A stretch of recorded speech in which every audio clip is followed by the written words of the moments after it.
Okay, we should be good. Good morning. I'm Dave Anderson, and I serve as chair of the Master's Level Psychology Licensed Clinical Psychotherapy Advisory Committee of the Kansas Behavioral Sciences Regulatory Board.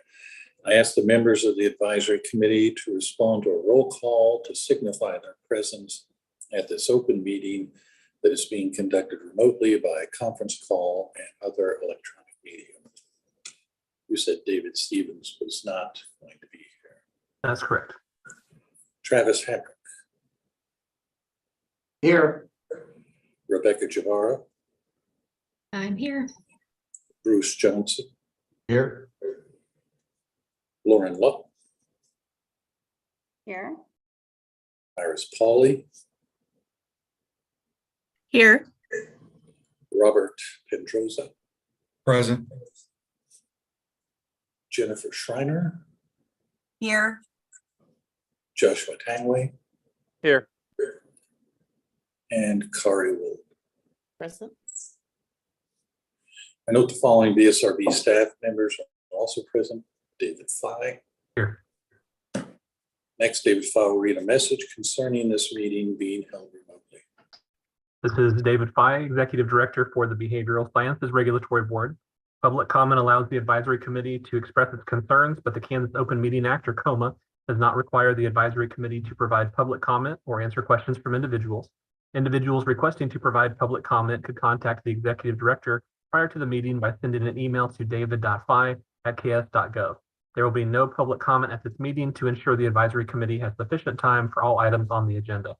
Because we are conducting this public meeting remotely by conference call and other teleconference ability, I state for the record the following information. Public access to this meeting is being conducted by interactive communication that allows members of the public without cost to attend the meeting through the use of the conference call and on the board's YouTube channel. While the meeting is conducted remotely, the requirements of KOMA are not suspended, so we will be conducting this meeting pursuant to the KOMA. On July 6, 2023, we sent notice of the advisory committee to all individuals who had requested notice of advisory committee meeting. The notice was also posted on the board's website, bsrb.ks.gov. You may obtain a copy of the notice at that website. An agenda and other media material have been posted on the board's website and are available for review.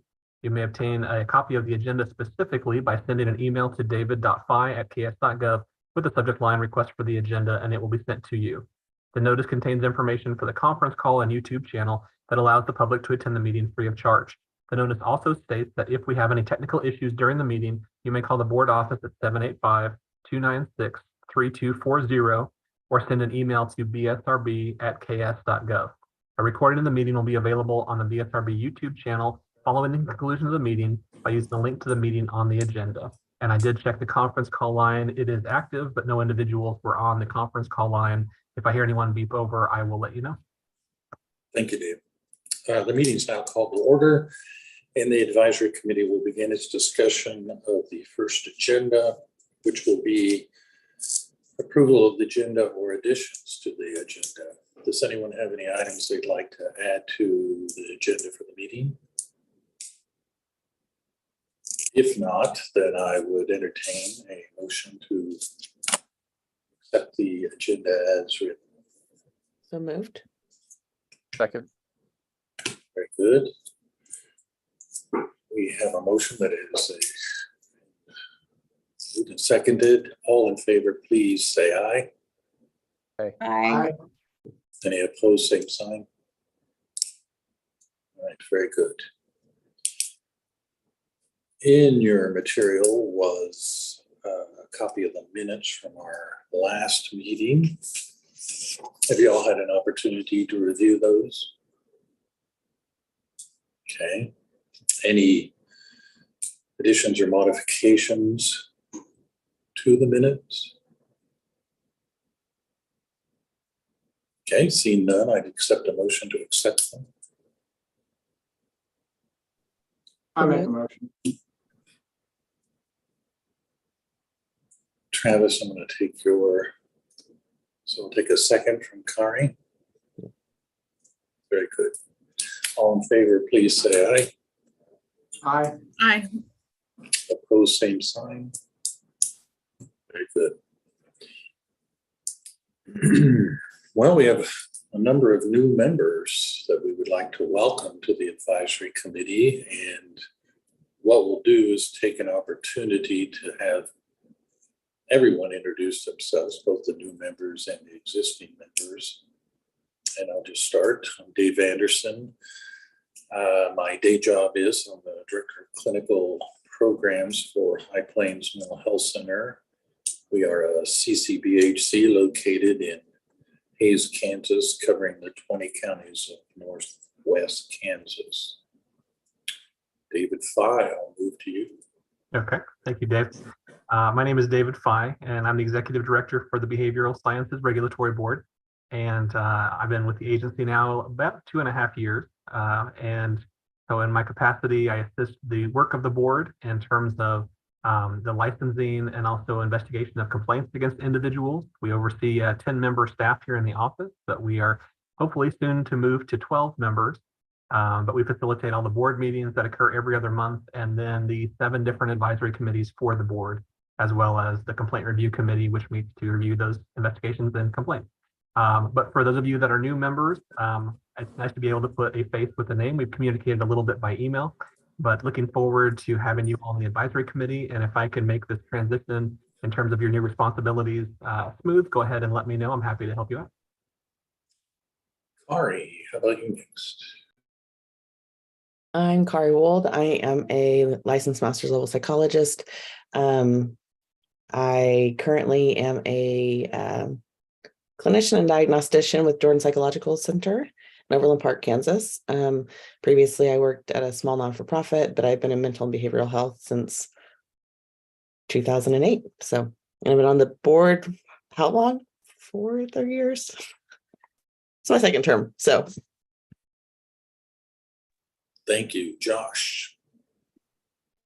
Hi, everyone. Welcome. My name is Josh Tangway.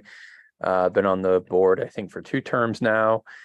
And I have been practicing as an LCP and LMLP for 10 years. Been in private practice for the last 6 with Western Kansas Therapy Associates, and have taught at Fort Hays State University at various levels over the last 10 years as well. Iris. Hello and welcome to the new members. I'm Iris Pauly. I am a LCP and I work for South Central Mental Health, which is a community mental health center for Butler County. And I have been here for 24 years. I'm also a registered play therapist supervisor and a adjunct instructor for Butler County teaching gen psych. Thank you. Travis. Welcome to the new members. It's good to see all of you. My name is Travis Hamrick, a licensed clinical psychotherapist. I work at Larner State Hospital on the state security program. My primary job is to do forensic evaluations, but occasionally I serve as a unit psychologist. I've been doing that for about 7 to 8 years now. And before that, I had worked in the community mental health centers. And I do part-time community mental health right now with children, but glad to see all of you here. And I'm a licensed clinical psychotherapist. Thank you. Jennifer. Good morning, and thank you for having me here. I'm Jennifer Schreiner. I'm an LCP. My title at my job is Director of Clinical Outpatient Services with Horizons Mental Health Center. We serve 5 counties here in central and parts of western Kansas, not as western as Dave's area, but a little bit western. I'm also a board certified behavioral analyst, a licensed behavioral analyst, and an autism specialist. And so I enjoy working with children and adults who are on the spectrum. Thank you. Welcome. Rebecca. Hi, good morning, everybody. I'm Rebecca Jabara, an LCP in Wichita, Kansas. Most days I spend with the Wichita Public Schools conducting mental health evaluations. For the 40-some thousand children, there are 2 of us that do that. And then on my other days, I have a private practice where I work mostly with victims of trauma. Thank you. Bruce. Hi, glad to be here. Bruce Johnson, LCP, and thank you for having me here. I work, my day job is out with Pawnee Mental Health in North Central Kansas, Manhattan Junction City area, about 10 counties. I'm the Director of Strategic Initiatives out there and used to be the Director of Crisis Services. And then my evening job is a private practice doing couples work and all sorts of fun stuff like that. So glad to be here. Thank you. Robert. Yeah, let me start by thanking the board. This is a great honor to be a part of this group. I'm a licensed clinical psychotherapist. I've done a little bit of everything over the years, truly. Academia, community work, private practice, but most of my work has been in corrections, working with the incarcerated. And I've done just about everything in that too. I recently moved to the corporate side. I work with Centurion Health that they contract with to do the correctional work across the country. And a big part of my role is engaging mental health providers and programs across the country. And I still do a lot of PRN work with the Kansas contract, helping out, going to the facilities, doing on-site work as well. But so I still do a little bit of everything. It's just how I like it. But yeah, so thank you again. One note though, it's Pedroza with no N. There's no N in there. But other than that, happy to be here. I've rarely made it through a meeting without butchering somebody's name. That's okay. So I apologize. Laura. Good morning. Welcome, new members. I am currently the Vice President of Mental and Behavioral Health for the University of Kansas Health System. Been there for about 6.5 years now. Before that, I may or may not double Robert Pedroza's age, but also spent about 12 years working in 13 years working in correctional healthcare. And that's definitely my passion, is vulnerable patient populations and helping our profession grow. And we need more people. So glad we're all here today. Thank you. And again, welcome to all our new members. Part of what we've been trying to do over the past several years is introduce some new members to this advisory committee, and we're trying to do so in a staggered manner so that we don't have everybody coming and leaving at the same time. And that way, as those of us who age out of this system leave, there'll be people left behind who have ongoing working knowledge of what this committee has been doing. And it's really nice to have a group of folks who are both from across the state representing different areas, as well as private practice, community mental health, corrections, evaluations. So it's good for us to have a nice cross section of the people who represent this profession.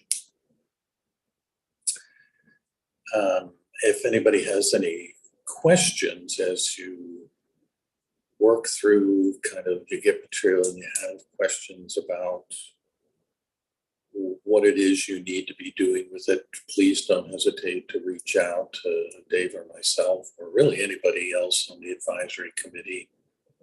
We've all been where you are now, new, and just trying to take in all that's going to be coming your way. As you'll see, we've got a very full agenda today. It's going to be very busy. And so with that, I'll turn it over to Dave for his executive director's report. Well, thank you, Dave. At each one of the advisory committee meetings, I provide a report, basically to update the members of the advisory committee concerning operations of the BSRB, some activities from the last board meeting to make sure they're informed of the work of the board, and then also some other updates such as legislative items or other items of interest. And so first, I wanted to go ahead and just kind of let you know a little bit. In terms of the work of the BSRB, we are one of many state agencies, and all state agencies are responsible for providing some annual reports. There are about 15 annual reports that are involved as part of the state auditing process called the GASB. So if you're familiar with that, there's a number of different items we have to report on. And so those 15 reports, I went ahead and completed those and submitted those prior to the deadline, which was August 1st. So those are all in the process of being evaluated. Additionally, every state agency is asked to put together a 3-year IT plan with goals and then progress towards those goals. And so we did provide an update to that to the Office of Information Technology Services. Just to give you a little bit of context, last year, some of our goals included getting a better camera for use in the board conference room to allow us to do hybrid meetings more effectively, and replacing some of our aged technology with newer technology. And so happy to report we were able to utilize some Spark funding that was made available for modernization of equipment this year. And so we do have a much better camera. We have one of the OWL cameras that assist us being able to do hybrid meetings. So that has been very helpful. And then we were also able to replace a projector that we have had for many, many years that was due to be replaced. And so moved forward on those 2 items. Some of our other long-term goals include converting our paper records to electronic records. We still have some existing desktop computers that we're switching over to laptops under the state's desktop as a service leasing arrangement. So we're taking steps forward with that. We have all the staff, we're moving them to a 3-year cycle so that we are staggering those replacement of technology as well. But that's important. And so we moving forward on those IT items. And so there will be a report, I think, later this year for all agencies. And so we submitted ours before the deadline for that as well. In addition, back in 2021 legislative session, the legislature passed a bill that affected many licensing agencies. It created a new reciprocity pathway for licensure for military members, military spouses. It also included some timeframes for licensure for individuals who qualified under those changes in that bill. One of the additional items in that bill was it created a responsibility of providing an annual report back to the legislature on the individuals that qualified for licensure based on the changes to that law. And so we are working right now on putting together that data, working with the Legislative Research Department, and then the deadline for that to be submitted is September 1st. So we will make sure that that is all to their office, and then they'll be working, I believe, with the Division of Budget, and then putting out a report later this year for all agencies, looking at those timeframes and any trends regarding that licensure. Concerning some other items, as far as our operations here, this past legislative session, the legislature passed a bill that had some significant impacts to the BSRB. It was 2023 Sub-Senate Bill 131. Part of the items in that bill included many recommendations the board had forwarded to the legislature to request a bill to make changes. And part of those items included changing the length of time for certain reciprocity applicants, extending the time frame for certain temporary licenses, creating several new types of licensure.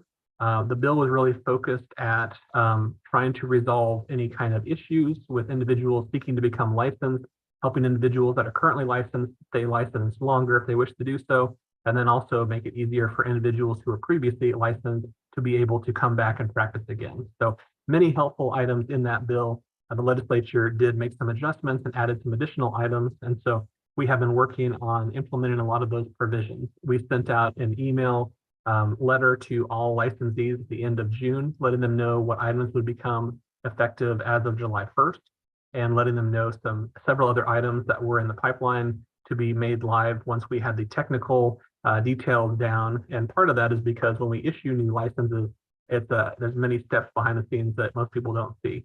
There's new applications that need to be drafted. We have to work with our licensing vendor to make sure that we can officially issue those types of licenses. And that involves printing letters and making sure that we can do the certificates. And there has some testing behind the scenes in certain environments. And so a lot of technical aspects. We also passed the bill, which was able to set the cap for some of the fees for the new license types, but the specific amount for those fees had to be set in regulation. And so we'll talk about that a little bit more, but basically there's just a lot of steps. And so we were able to move forward on many different items. And it's funny that the letter that was sent out at the end of June I called it a quick summary of those items, and I think that quick summary was 5 pages long based on all the different items that were packed into that bill relevant to the BSRB. So we are close to being able to move forward on several more items. I think probably by the end of this week, we will probably put out another announcement about a few more items that we are bringing live. And then we might have another announcement later this year for any remaining items, but really excited about that. As part of those new responsibilities for the bill, the legislature did authorize us to be able to hire 2 new licensing specialist positions. We're really excited about that. We have been drafting position descriptions, advertising those positions, and then interviewing candidates for those positions. And I'm happy to report we were able to identify 2 very good candidates who accepted those positions. They were current staff members that were at lower level positions who wanted to challenge themselves and take on additional responsibility. So happy to promote them to those new positions. But with that, there is some shuffling of staff. And so we are going to be hiring an additional individual here in a couple weeks. And then we are advertising for a clerical position. And that advertisement should go out either today or tomorrow. So there'll be another round of interviews. But really happy about the candidates that have applied and the dominoes that are falling, making sure all the pieces are being put in the right place. But looking forward to have some additional individuals on hand. And to give us a jump start with this process, we also about a month ago started bringing in some temporary staff members. And so we brought in 2 individuals, and we're bringing in another individual here shortly. So they will be helping us with some responsibilities until we are back to being fully staffed with those new positions. Additionally, I mentioned one of our long-term IT goals is converting our paper records to electronic records. Every state agency has a document retention schedule on record with the state. And for us, with our licensing file, our current retention schedule maintains that we would hold those records for until the person has an expired license plus 10 additional years. But to convert those records to electronic, that was going to be very cumbersome. And so we made a request to the State Records Review Board last month to shorten that time period to the date of expiration plus 2 years instead of 10 years. And they approved that change. And so we are in the process of moving 8 years of records to the Historical Society for archiving purposes. When we shorten that schedule, the records aren't destroyed. After that point, basically they are transitioned to the Historical Society to be preserved as a historic record, but they don't have to be physically here in our office. And so once we can move those 8 years of records, the next step will be in September, we'll be making a request to a different group, requesting the ability to save our records electronically rather than by paper. And if we can get that approval and set up appropriate offsite backups, then we'll begin the process of trying to convert our existing records to electronic. So lots of different items we're trying to move on, but these are all going to be really helpful. And once we get all of that in place, we'll have some additional space here for these new staff members we're bringing on board. Additionally, another operating item that we're focusing on, all state agencies have to submit a budget by September 15th each year. The BSRB is no different. And so I'm in the process right now of gathering information on our different costs and using information to project revenue for the next this year and also next fiscal year. And so we're working with the representatives from the Division of Budget on that and submitting that new budget revision to this year and next year by September 15th. In terms of some updates from the most recent board meeting, the board met on July 10th, 2023.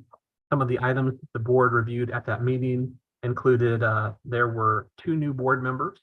David Stevens, who's a new public member for the board. He's holding the position previously held by John Norton. And then Linda Heitzman Powell is a new licensed psychologist on the board. Linda had previously served as a member of the Behavior Analyst Advisory Committee.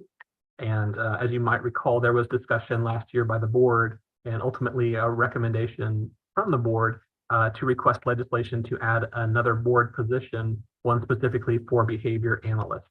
Right now in statute, there are 12 board members that are specifically named, 8 professional members for public, and those 8 professional members, it specifies which professions those members come from. And so there is not one currently identified for behavior analysis. And individuals had asked, can you have a behavior analyst on the board? And we always said, yes, you could, but you would have to have someone from another profession obtain that license, and then you could have a behavior analyst on the board unless the statute is changed for the governor to appoint someone for that profession. And so when the bill went before the legislature last year, they did take that language out. They did not want to increase the size of the board. from 12 to 13 individuals. However, by appointing Linda Heisman-Powell to the board, there is now a licensed psychology member officially, but she is also a behavior analyst on the board. So that is helpful, I think, in terms of those conversations involving that profession moving forward. And speaking of that advisory committee, at the meeting, the board chair appointed Linda to serve as the chair of the Behavior Analyst Advisory Committee. So she will be serving in that capacity moving forward. Additionally, I mentioned that one of the items we were working on involved the changes to regulation for the different items, some of which had to do with changes in that bill 131. Basically, the statutes are the law, and those have to be changed by bills going in front of the legislature. The regulations allow us to flesh out our responsibilities within the statutory authority. And so the statute would set the cap for certain fees, and then regulations would need to be promulgated to set the specific amount of that fee at a certain amount. And so we have gone before a regulation review committee to request temporary regulations, and we've been able to move forward on some of those, but permanent regulations have to follow. So right now, we have some proposed changes to the regulation that are posted on the BSRB website. There's an announcement on the front page, but also under our drop-down sections, there's one that has proposed changes to regulation, and you can see that by the different professions. Most of these changes have to do with fees related to that bill that passed. There's also a handful of other fees that are being implemented. So you can take a look at that. Also, those were published in the Secretary of State publication, the Kansas Register.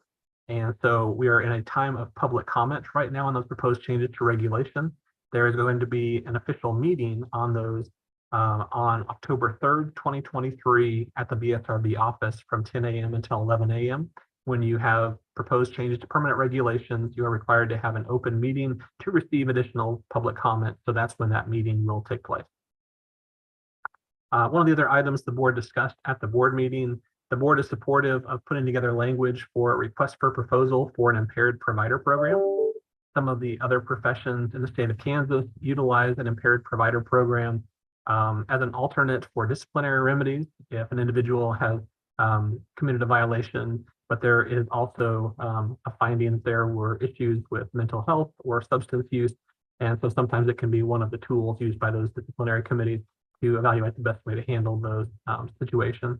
Other states or agencies have set programs up to allow individuals to voluntarily seek treatment under those types of programs. And so what the board is supportive of is putting out an RFP to be able to see what types of services those different groups might be able to provide, and then be able to evaluate those once we get back that information. So Mary Jones and also board member Cynthia Schindel volunteered to assist with that. So we'll be looking at what other agencies have put out for RFPs on that line, at least in recent years. Additionally, at the last board meeting, the board was taking a look at creating an expedited license review process. When the bill passed this last session, one of the new items that the legislature added was for the board to establish an expedited application review process in regulation.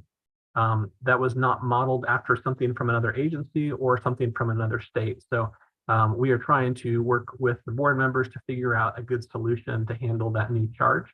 The board had some discussions on what would be suitable potentially for an expedited review process and different applicants that might fit into that category as well. And so the board had some preliminary discussions on that and gave direction for our staff to be able to write up some proposed regulation language, and the board will be reviewing that at the next meeting in September. And then additionally, every year the board seeks to hold an off-site planning meeting. Usually that is at a location outside of Topeka, and we try to move those around the state a little bit. Last year that meeting was in Kansas City, and this year that meeting will take place in Wichita. It will be on Monday, October 23rd, 2023. It's an all-day meeting for the board to discuss items that may be relevant to the legislative agenda for the board, or items that require more in-depth discussion. I mentioned it'll be in Wichita. Right now, we are seeking to hold that at the Seasons venue at Watson Park. And so we'll have more information posted on the website for the BSRB as that is made available. But that is the tentative plan right now. And that meeting is open to the public. So if any individuals want to attend, they are welcome to attend that. It will not be broadcast due to some of the logistical challenges with broadcasting a meeting from that new different location. but it is open if any individuals want to come and be present for that meeting. And then kind of shifting away from the board meeting, just to some other updates. There are a number of annual meetings that will be taking place for the different associations that the board works with. As a composite board overseeing 7 different professions, you might imagine that there's lots of different groups that the BSRB is working with. For those different groups, a lot of those different associations hold annual meetings. And so I will be attending a meeting with the board chair for the Marriage and Family Therapy Regulatory Board Association. That will be in Salt Lake City, Utah, in the end of September. And then I'll be attending a annual conference with a couple of our members for licensed psychology for the Association of State and Provincial Psychology Boards, ASPPB. That'll also be at the end of September, and that'll be in Cleveland, Ohio. And then at the beginning of November, I'll be attending an annual meeting for the Social Work Association, and that will be in Memphis, Tennessee. So we'll be collecting information and news and updates and representing the state of Kansas at those meetings, and then bringing information back. And before I end my report, I'll just give you a couple of updates from upcoming legislative meetings. First, on Monday, August 21st, 2023, at 10 a.m. in room 582 North in the Capitol, there is a meeting of the Joint Committee on Administrative Rules and Regulations. That committee is also known as JCAR, and that's a joint committee of the House and the Senate that is charged to basically review proposed changes to regulations and ask questions from agencies wishing to implement changes. So we will be one of several agencies bringing forward the regulations towards that committee and answering questions. And so that will take place on Monday. And then on Wednesday of next week, August 23rd, 2023 at 9 a.m. in 112 North in the Capitol, there is a meeting of the 2023 Special Committee on Mental Health. And that committee is a special committee that was formed by the legislature this fall to look at mental health topics. Some of the items that they will be looking at the first day of that committee will be looking at mental health intervention teams, federally qualified health centers, certified community behavioral health clinics, and there will be a roundtable for stakeholders. And then on the next day, Thursday, August 24th, there will be a meeting starting at 9 a.m. in 112 North. That will also be the Special Committee on Mental Health. And for that meeting, they will receive presentations on the 988 National Suicide Prevention Hotline, youth suicide prevention research, telehealth presentations, and agency updates from a 2020 Special Committee on Mental Health Modernization and Reform, and also committee comments and recommendations. And just to let you know, the legislature has a YouTube channel as well, and their meetings are broadcast live and also archived on that website. So if you go to YouTube and you look for the Kansas legislature, you can look for their live broadcast and you can see when they have those streams set up. There was also previously a stream that was reserved for Friday, and at the moment it wasn't clear if that was for an additional day of meetings or just in case they ran long, but I believe that was the tentative plan to keep that date, and now I believe they're going to go ahead and remove that. So I think they will only be meeting on Wednesday and Thursday of next week. So with that, I will end my report and answer any questions. Thank you, Dave. Any questions? Very thorough report, lots to digest there. I think for our new members, one of the challenges for the BSRB board, as Dave mentioned, is because we represent so many different professions. And as you reviewed the unprofessional conduct regs, you see that every profession has a different set of regs. So it makes the work that the board does and Dave's staff more challenging because each of the professions has somewhat different regs and requirements that they have to follow. And part of our job as an advisory committee is to continually review those to make sure that they're up to date and accurate, which is why we will be looking at the computerized testing today. Any questions for Dave? All right, then we will move on to the training for board members. Okay.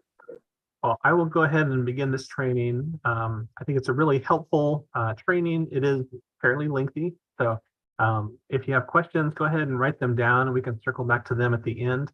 But basically, for those of you that are new to the advisory committee, I think this will help frame your role as an advisory committee member. We have some updated information about the BSRB in general. And then also there are some policy documents that are posted on the BSRB website. Some of them relate more to the expectations of board members. But I think it's helpful to cover that as part of this training too, because we do our training for board members and advisory committee members at the same time. And part of the reason we do that is because to understand your role as an advisory committee member, it helps to put it in context with what the board is charged to do. And how your work here in the committee really assists the work of the board in making recommendations and reviewing information. And then also we have a document that is relatively recent. We created a document, I believe about 1.5 years ago, to provide guidance for public attendees at meetings. We started broadcasting these meetings on YouTube back in January of 2021. And since that time, we've had a lot more people be able to observe the meetings and listen to the information and have contacted us with questions, which is great. But there's also some additional responsibility with that to be able to help people out and answer those questions from people. And individuals have wanted to bring topics to the board and the advisory committee, but sometimes there is a little bit of confusion in terms of what topics are germane to the advisory committees or to the board, and also making sure that we're being fair and consistent to everyone and making sure we're protecting any kind of confidentiality involved. So I think this material should cover most of that. And so I'll go ahead and share my screen here. And like I said, if you have questions, feel free to kind of make a note of those, and then we will circle back around to any questions at the end of the training here.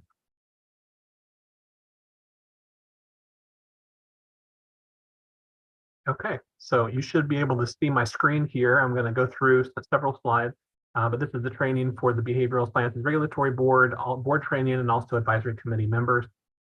The BSRB, the mission for the agency is in accordance with the intent of the Kansas legislature. We protect and serve the consumers of services offered by BSRB licensees through the issuance of licenses, resolution of complaints, and the creation of appropriate regulations accomplished through efficiency, fairness, and respect to all those involved. A little bit of the history of the BSRB. The agency was formed in 1980 by the Kansas legislature when they took the existing Board of Psychology examiners and the Social Work Examiners Board and put those two groups together. Over the years, the BSRB jurisdiction has been expanded to include the licensure of 5 different professions in addition to those original 2. That includes professional counselors, master's level psychologists, marriage and family therapists, addiction counselors, and behavior analysts. We are known as a composite board. And so rather than have separate boards for each of the different professions, there is one board composed of professional members and public members. And in other states, this formation is often called a composite board. Some of the benefits of utilizing a composite board model is that the agency saves a significant amount of operational expenses by sharing resources and utilizing licensing and investigative staff for similar subject areas. One way to understand the role the board plays is to kind of understand the difference between a board and an association. The regulatory board exists to protect consumers. It's created by the legislature and is governed by statute, whereas an association exists to enhance the profession and is often created by members of that profession. In terms of the BSRB, the agency itself, we currently employ 10 staff members, including myself as executive director, an assistant director and licensing manager, licensing specialists, investigators, and clerical employees. We are what is known as a fee-funded agency. So the BSRB does not receive funding from the state or what is called the state general fund, but by statute, we contribute 10% of revenue up to $100,000 per year back to the state to help fund operations of the state. And agency revenue is primarily derived from license fees. Our annual budget is a little bit over $1.1 million. And as a small agency, the BSRB contracts and has agreements with many different agencies and other entities. A little bit of information about the board. Board members are appointed by the governor to serve 4-year terms and may be reappointed for a second term, allowing service on the board for a maximum of 8 consecutive years.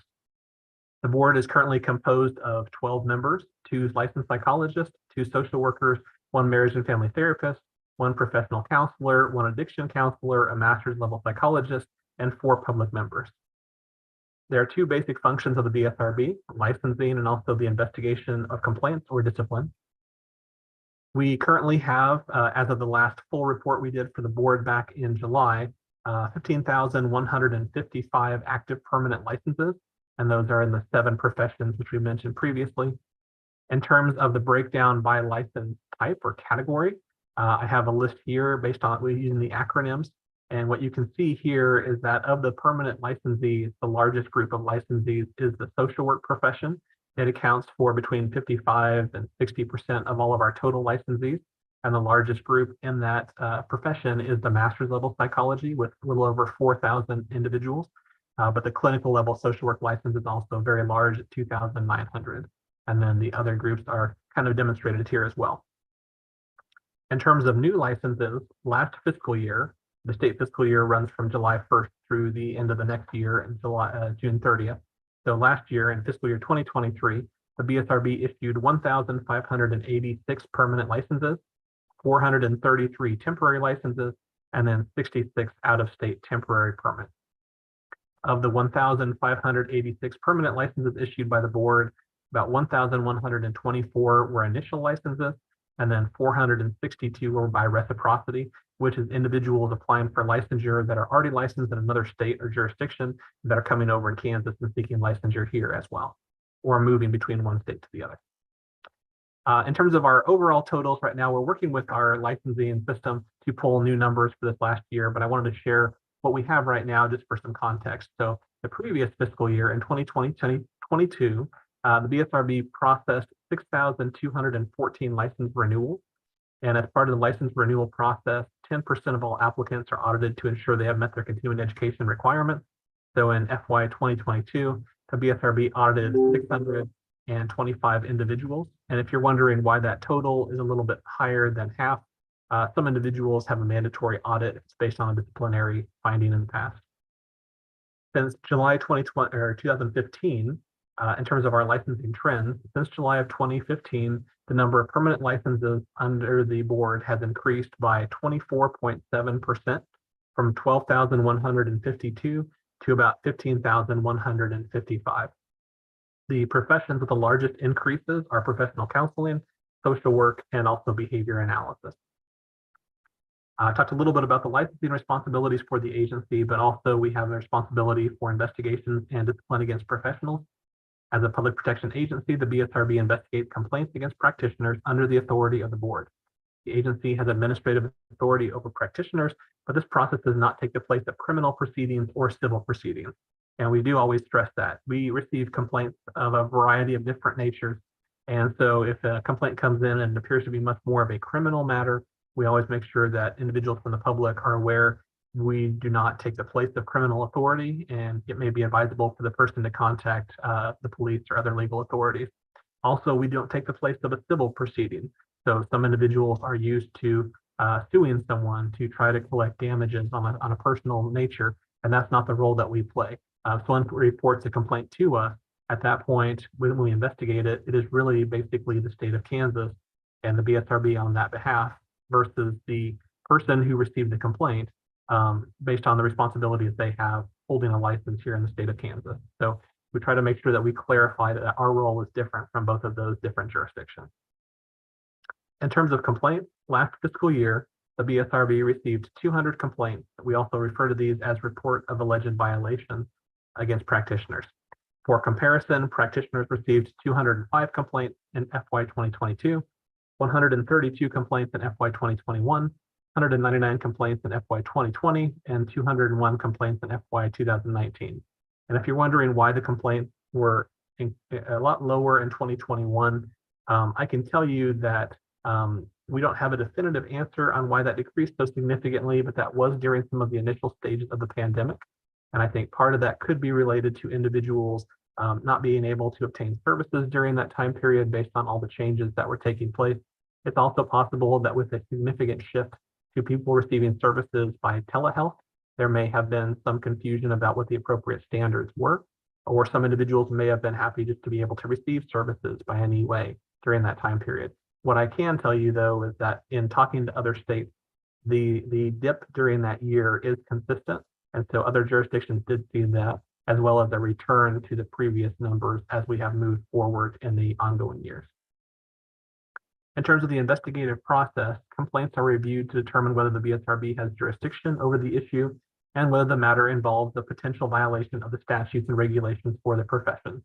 Complaints or RABs are reviewed by a subset of the board known as the Complaint Review Committee.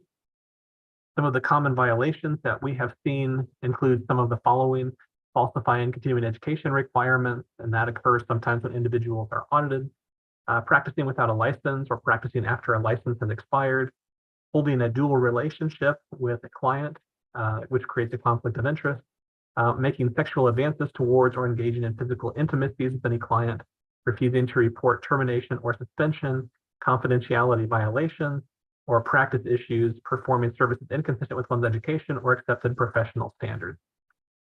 And then one of the other responsibilities that we have taken on in addition to licensing and discipline is outreach. On behalf of the agency, I and also Leslie Allen, the assistant director, we speak to groups of students and other groups to provide information on licensing and disciplinary matters and provide a proactive approach to assist individuals before they become licensed. We're still looking at the numbers from this past calendar year or this past fiscal year, but the year before we have provided 18 presentations to different groups of students or other groups. And then I referenced the BSRB YouTube channel, another way that we provide outreach. We started this YouTube channel to better provide public access to meetings of the board and advisory committees. And we launched the YouTube channel back in January of 2021. Since that time, we have broadcast over 124 board or advisory committee meetings, which have been streamed live or uploaded, and those meetings have been viewed over 4,300 times. So I believe prior to us launching that channel in any given year, I think the board and advisory committees combined may have had between 10 or 15 public attendees over the course of the year. And so seeing those numbers in the thousands is really exciting to me because it tells me that people are interested in the work the board is doing and they want to be involved and understand this. And I'm happy to help us bring that to them and answer their questions. And so really excited about the outreach that we're doing. We do get questions on this from other states, and I'm always happy to share this as a success for the board.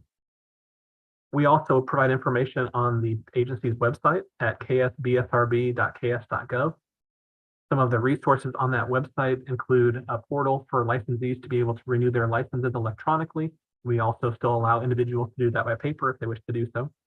We have copies of forms and other applicant materials, copies of the statutes and regulations, proposed changes to statutes and regulations, complaints or report of alleged violation forms, disciplinary orders when individuals have violated the terms of conduct and they have a public record of discipline, and then also information on board and advisory committee meetings. Now we're going to transition to one of the documents you have in your materials. I provided a copy of a document that's called Expectations of Board Members, and this was a policy adopted by the board several years ago and then recently updated by the board with some modifications and changes. It talks about the formal expectations of board members, and it is posted on our website if any individuals want to review it in the future. The authority of that document is states, insofar as the expectations for board members conflicts with or limits any federal or state statute or regulation, the statute or regulation controls. So while this document is meant to be helpful in terms of providing direction to board members, if it conflicts with any kind of responsibility or requirements in law, of course, the law is going to trump anything from that document. In terms of the guiding principles, persons in Kansas shall expect that licensed mental health providers are qualified, competent, and professional. Persons regulated by the BSRB shall expect equitable and fair treatment in relation to licensing activities, disciplinary processes, and administrative regulations. The BSRB shall provide all services in a manner that is timely, cost-efficient, courteous, and competent. The BSRB shall be guided and led by ethical principles, clear policies, progressive thinking, and strategic decision-making. The BSRB shall respect the dignity and worth of all individuals. The BSRB should process license applications and license renewals in a timely manner, take disciplinary action when appropriate, provide timely information to the public, maintain rules or regulations and statutes. And then in terms of moving to some of the board member conduct, the code of conduct states first about integrity. A board member of the BSRB should have no criminal or professional misconduct record, nor commit acts that would lead to investigations or complaints. A board member of the BSRB possesses sound moral principles, is upright, honest, and sincere. A board member of the BSRB has courage of convictions to withstand pressures from being swayed from the public protection agenda. A board member of the BSRB should be honest about personal agendas and leave them outside the boardroom. A board member of the BSRB should reveal any actual or perceived conflicts of interest and appropriately recuse themselves from decisions or actions in those areas of interest. A board member of the BSRB should not represent their personal opinion of that as the board. A board member of the BSRB should be limited to one unexcused absence per year. In terms of conflicts of interest, a board member of the BSRB should guard against conflicts of interest. To ensure compliance, common components of conflicts of interest policies include, but are not limited to, some or all of the following. A board member of the BSRB should have no personal financial benefit as a result of service to the BSRB, except sustenance and mileage. A board member of the BSRB who may have a conflict of interest according to stated criteria should refrain from voting on the matter. A board member of the BSRB should disclose any relationship with any other agency or individual involved with the BSRB and shall be excluded from matters involving such conflict. A board member of the BSRB serving as part of an organization working in any way with the BSRB should inform the board chair. And just as a comment about those last two items, given the nature of the mental health profession, it is very common for members of the board or advisory committees to be parts of other associations or other groups that are also working on mental health topics. And so this doesn't mean that you have to inform the agency or the chair of the board about all those memberships of different groups. It's more about making sure that you're being mindful of your responsibilities in this capacity. And so when you are working as a member of the advisory committee or as a board member, it's important to make sure that your discussions and your motivations are geared towards the mission of the board.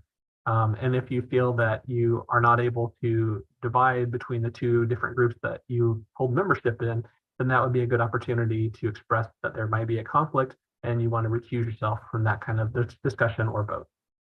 A board member of the BSRB should not accept any gifts or promotional items received as part of their affiliation with the agency for personal use. And a board member of the BSRB should not use the agency's name or agency information for personal gain. In terms of confidentiality, board discussions involving any of the following matters shall remain confidential unless the board expressly agrees to the contrary. First, any discussion that occurs during executive session, and then two, any discussion concerning actual or potential litigation. And we'll talk about those in a little bit more detail later on, but you will know very clearly if the board or advisory committee ever goes into an executive session, because there will be an official motion, and then the executive session will be outside of the public meeting. And then if there's any discussion about potential litigation, that will likely involve an attorney for the board. And so those will be very clear to identify if those would be confidential matters. In terms of the responsibilities of the board chair, the chair of the board shall preside at all meetings, appoint members of the advisory committee, appoint members of the complaint review committee, and appoint members of other ad hoc committees. And the vice chair shall discharge the duties of the chair in his or her absence, disability, resignation, or death. And then concerning the executive director, in the event that the executive director is unable to perform the duties of the office of executive director, the BSRB may request an interim director. If the BSRB is unable to meet immediately, the board chair will seek an interim director until the board can meet. Organizational structure. So the executive director will communicate any personnel matters that should be addressed by the board to the chair of the board. The chair of the board will present these board-related issues to the board, and the executive director will communicate to the staff the board wishes, intentions, policies, etc. And we handle that here at the office with monthly staff meetings for my staff. In terms of delegation to the executive director shall be the administrative head of the organization, serving at all times under the board. The executive director will be responsible for implementing and executing the policies and activities approved by the board. He shall assist in the developing of the overall program and shall recommend policies and activities for consideration by the board. The executive director shall have sole authority to employ, eliminate, and fix the duties and salaries of other employees or independent contractors of the organization, subject to policies, regulations, and limitations approved by the state of Kansas. And just to let you all know, when we do bring on employees, the individual and the amount that we seek to pay them for salary, both of those items have to be reviewed and approved by the governor's office. So there is a check in place for that. In terms of executive expectations, the executive director shall keep the board advised of BSRB activities by issuing a report to the board at each full board meeting, which summarizes pertinent information. The executive director shall prepare the agenda for board meetings in consultation with the board chair. And the executive director shall prepare the agenda in consultation with the board chair for the annual board retreat, which shall allow for issues before the board that need in-depth consideration. In terms of monitoring the executive director's performance, the board shall, when necessary, utilize executive sessions to discuss issues concerning the executive director. The board shall also formally evaluate the performance of the executive director each calendar year and on an annual basis thereafter, with emphasis on whether set outcomes are attained. And the board does provide a yearly performance review for me, which I think is a very good practice. We provide one of those here in our office to all the staff that we supervise, and it's a good way to allow feedback and also allow for some questions and different opportunities for them. To assist the work of the board, we have advisory committees such as what we're meeting right now. Since there are 7 different professions, the board utilizes 7 standing advisory committees, 1 for each of the 7 professions regulated by the board. The advisory committee policy is posted on the BSRB website, and currently we have about 53 individuals that are non-board members that are serving on the different advisory committees for the board. In terms of the purpose of the advisory committee, a BSRB advisory committee as a creation of the board has the purpose of supporting the board in carrying out its mission to protect the public. Members serve at the pleasure of the board. Actions pertaining to informing, licensing, and disciplining of those persons regulated by the board are the methods for accomplishing this mission. An advisory committee fulfills its purpose by addressing issues referred to it by the board through the advisory committee chair or the executive director. A committee may suggest issues it believes the board should consider by referring those through the chair of the advisory committee. When an issue is referred to the board by an advisory committee, the board has 3 options. First, the board could agree the issue needs to be addressed at the board level. 2, agree the issue should be addressed and refer the matter to the appropriate person or committee for additional information, review, or analysis, which will then be brought back to the board. Or 3, decide to not address the issue. In terms of the structure of the advisory committee, chairs of advisory committees will be members of the board. If the profession is represented on the board, the chair of the advisory committee will be a board member licensed in the discipline of the committee and appointed by the governor to represent that discipline on the board. Any other board members appointed by the governor to represent that discipline on the board will serve as a member of that advisory committee. A public member of the board will also be a member. There will be a minimum of 3 and a maximum of 10 additional members appointed. The executive director will be a non-voting ex officio member. The assistant director and licensing manager is encouraged to attend, and legal counsel representing the board should attend meetings when their attendance is requested. In terms of the length of time members serve, terms for advisory committee members will be 2 years. They can be appointed by the chair of the BSRB and can serve up to 4 terms. Appointments to the committee should be staggered to avoid having too many members of the advisory committee reach their maximum length of service at the same time. And then there's some language here which I bolded and italicized. The advisory committee policy states the policies and procedures under which the BSRB board members are expected to operate will apply also to the advisory committee members. And this language has never been fully fleshed out, but I believe the reason it's included in the advisory committee policy is that you will have a little bit of a different role as an advisory committee member than the board members have. But when the board member expectations of board members policy talks about things like confidentiality and integrity and different things like that, I think that is a direction for board members. And I think that's a good example to follow with advisory committee members as well. And so while we don't have a lot of technical specificity in terms of this language, in terms of all of the responsibilities, I think it's a pretty good way to read this, to look at how would board members conduct themselves. And then as an advisory committee member, trying to follow the same basic principles and make sure that those policies and procedures that follow, that board members are held to, that you are also trying to meet the same standard. And then it says here, the chair of the BSRB can also remove members from advisory committees. In terms of selection of advisory committee members, members of the committee may be nominated by anyone, including the public, committee members, members of the professional organization, either the discipline's own or others, and through self-nomination. In reviewing nominations, the committee should work to ensure there is diverse representation, including but not limited to geographic setting, gender, culture, and ethnicity. Members should provide representation of the levels of licensing for that discipline, and those members should be selected from among public and private practitioners and educators. The committee of the whole discusses nominations and reaches recommendations for new members. The nominee's resume, a letter stating the reasons why he or she desires to be appointed, and a copy of the board's mission and goals to which the nominee has an indicated agreement are to be reviewed. The chair of the committee will submit the committee's recommendations for new members to the BSRB board chair. The chair will review the recommendations and may request input before making a decision, which will be announced at a board meeting. After the appointment has been approved, the executive director will inform the advisory committee's appointees by letter or email. The executive director may assist the new members by providing information, which will help orient the member to the board and advisory committee's roles and functions.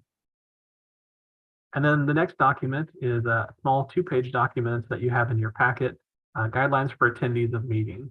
The official policy is posted on the BSRB website. It clarifies that public comment is not entitled to individuals, but it may be approved. It outlines the processes that should be followed during comments to the board or advisory committees and topics relevant for public comment to the board and advisory committees.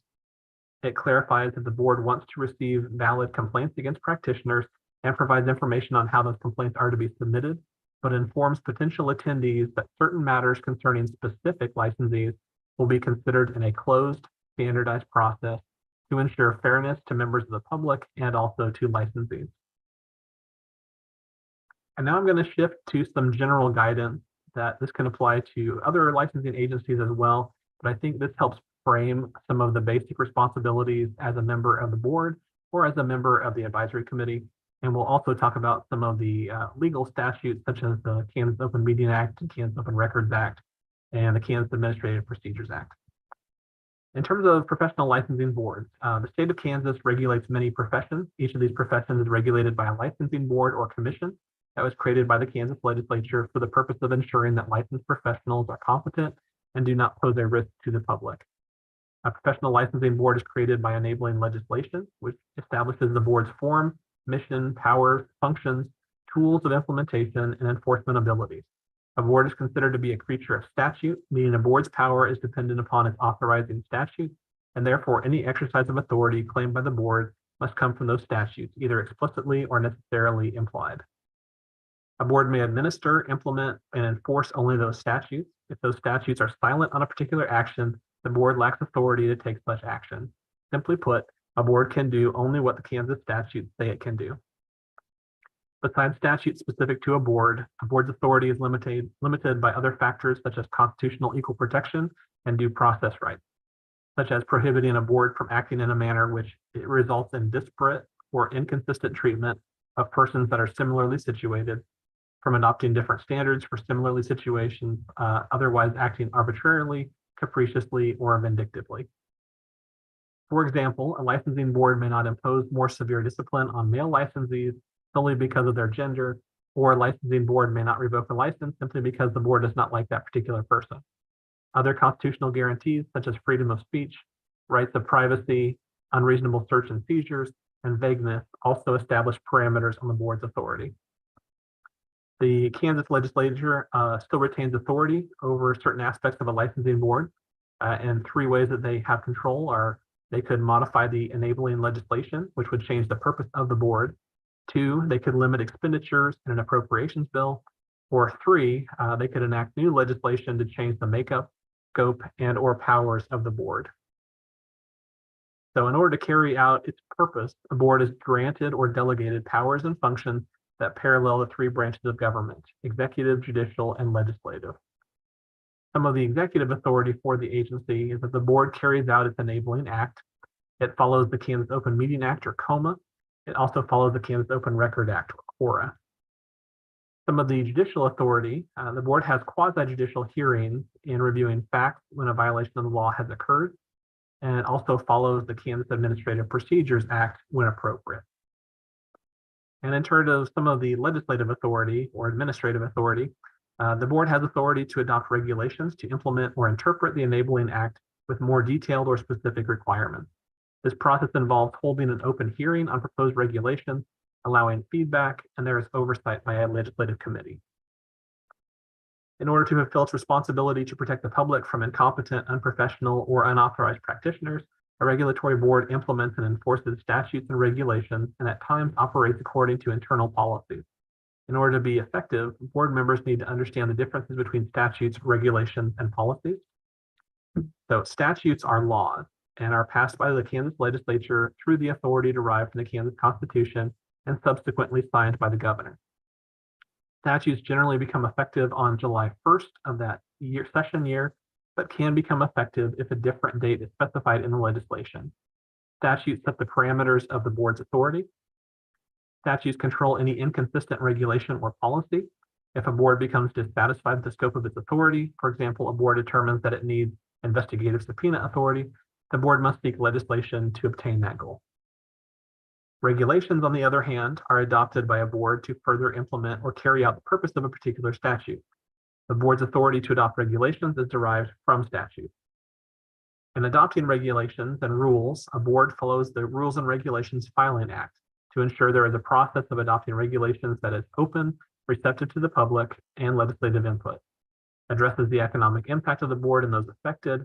The regulations themselves are consistent in style, organization, and grammar, are lawful, and are filed and published. Additionally, regulations are promulgated to complete or fill in details in a statutory scheme, implementing statutes, and affect rights and responsibilities of third parties outside of the board. When adopted in accordance with the Rules and Regulations Filing Act, regulations have the force and effect of law. For example, they are legally enforceable. To be valid, a regulation must be within the statutory authority conferred by the board, implement a specific statute, or otherwise pass the test for legality. Any regulation that goes beyond the authority granted violates an enabling statute or is inconsistent with the statutory power of the board, another statute, or the Constitution will be found void. And then we've talked about statutes, regulations. Now let's talk a little bit about policies. Policies may be adopted by a board only to guide its internal operation, such as prioritizing staff workload or explaining an investigative process. Guidance documents are documents that state a board's current approach to or interpretation of law, or general statements of policy that describe how and when the board will exercise its discretionary functions. To be effective as a board member or advisory committee member, there are some basic roles and responsibilities. We would encourage you to read through the board's enabling statutes, and those are posted on the board's website. They begin with KSA 74-7501. Additionally, you could read through the board's licensing acts. Each of the different licensing acts is posted on the board's website under the relevant statutes. We would recommend that you read the regulations for each of the licensing acts, and those are also divided by profession, and read through the BSRB policies that are posted on the website. On our website, under resources, there is a link to policies, and there's about 6 documents there. Be on the alert for agency policies and internal procedures which may be inconsistent with or conflict with the board statutes or regulations, or which affect requirements for applicants or licensees. Be willing to initiate action to amend statutes or modify regulations. So if you are reading through something and you believe you find something that's inconsistent, please reach out to me. I'm happy to review that. There may be a reason why things appear that way, but there may be items that need to be corrected. And so we're always happy to answer questions or look at items and consider possible revision. If a statute or regulation seems confusing or vague, it could appear that way to individuals who must comply with them. Remember, the purpose of imposing discipline against licensees is to encourage compliance with the law and to protect the public. Discipline should not be vindictive or disproportionate to the severity of the violation. Always be mindful that the role of the board is to protect the public, not the licensee. Concerning conflict of interest. Conflicts of interest typically mean having any interest, financial or otherwise, direct or indirect, or engaging in any business or transaction or professional activity, or incurring any obligation of any nature which is in substantial conflict with the proper discharge of the board members' duties in the public interest. Board members and advisory committee members must make public and recuse themselves from any conflict of interest that exists to ensure the integrity of the board and all of its decisions. Disclosure and recusal are important tools to avoid actual or perceived conflicts of interest, but board members must not overuse recusal as an excuse to avoid conflict in exercising their full responsibility. Personal conflicts are those actions that may ultimately have a personal consequence that is a direct or indirect effect of a decision or action. No decision should be made that will advance the personal benefit of the board members. Examples of personal conflicts include personal gain, bias, or effect on a personal relationship. At all times, concerning confidentiality now, at all times, a board member or advisory committee member must conform to the rules of confidentiality in dealing outside of the boardroom. Protected information obtained in the capacity of board membership or advisory committee membership must remain confidential during and after that membership terminates. So termination of that membership does not dissolve the member from their responsibility.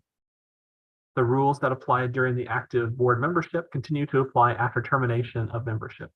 Confidentiality must be maintained on all confidential subjects that the individual was privy to as a board member. Some examples of times when confidential information could be discussed.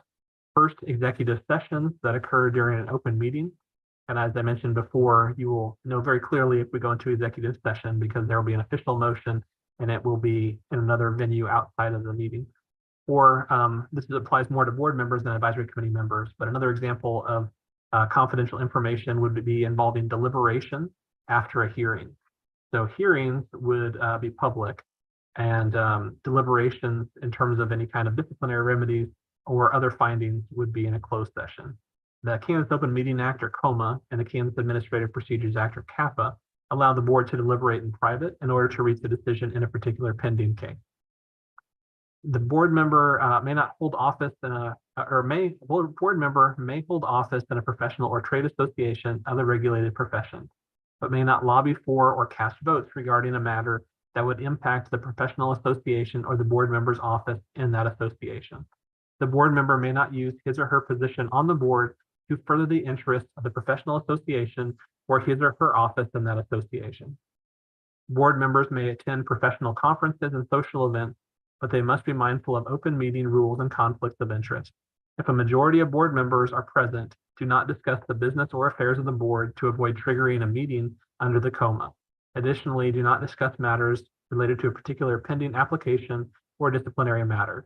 And we will cover in the next few slides ways to be mindful of not triggering an accidental meeting, but we'll walk through those and what constitutes a meeting and what constitutes those types of communications.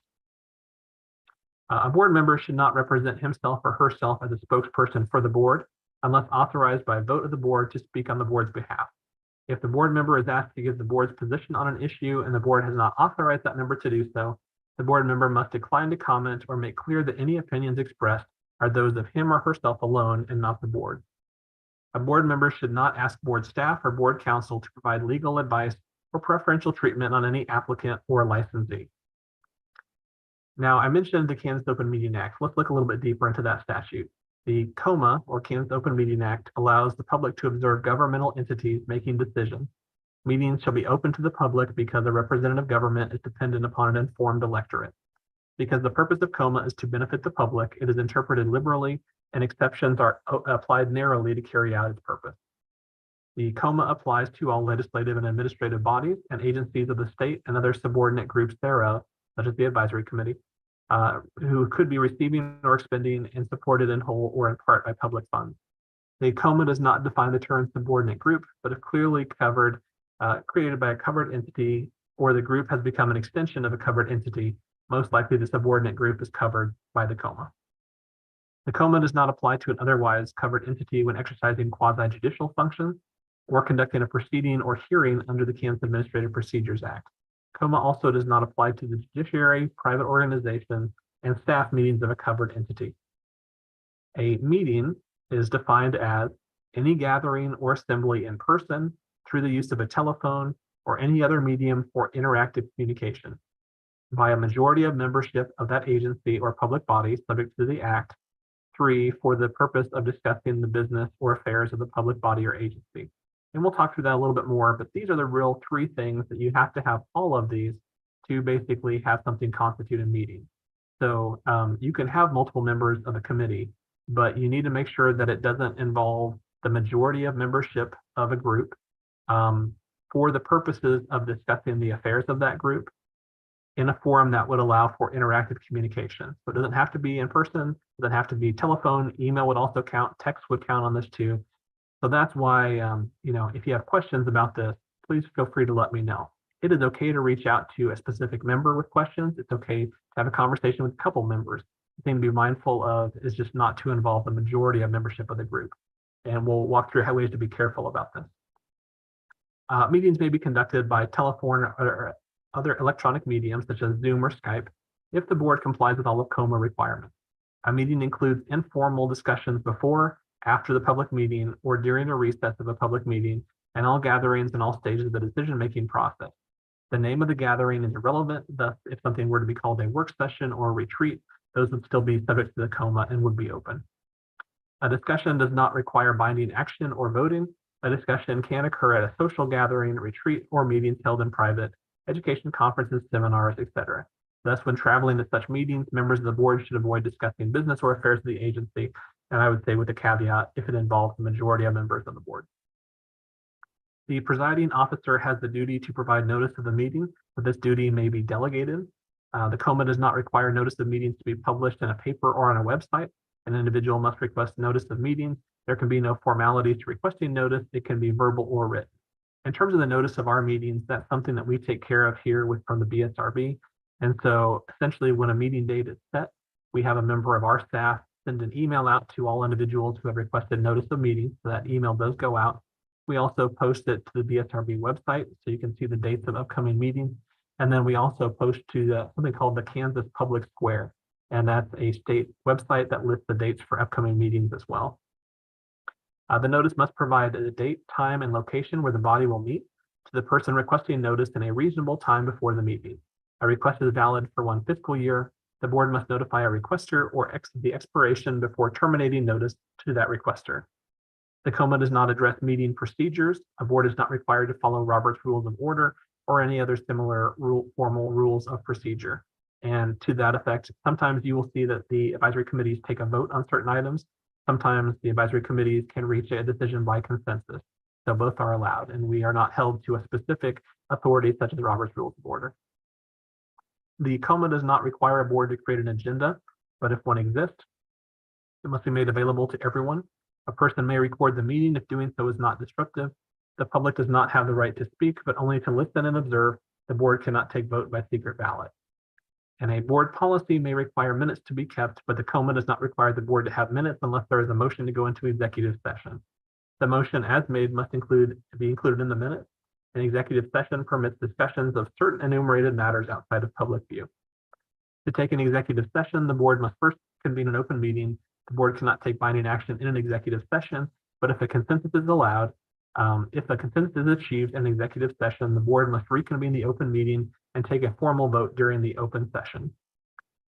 Any kind of violations about COMA are considered civil, and any kind of prosecutions are civil, not criminal. Any person, county district attorney or the attorney general could bring an action in a district court. The county or district attorney and attorney general have subpoena power, and enforcement actions take precedence over all their cases and are assigned for trial at the earliest practicable date. The remedies for a COMA violation include avoiding any action taken if prosecuted by the attorney general or county or district attorney, an injunction, stopping the action, a mandamus, forcing action, or a declaratory judgment. The penalties for a COMA violation include a fine up to $500 per board member, not the board, for each violation, ouster from office, recall from office, court costs assessed to the person seeking enforcement of COMA, court costs assessed against the plaintiff has maintained action previously, not in good faith or without reasonable basis in law or fact.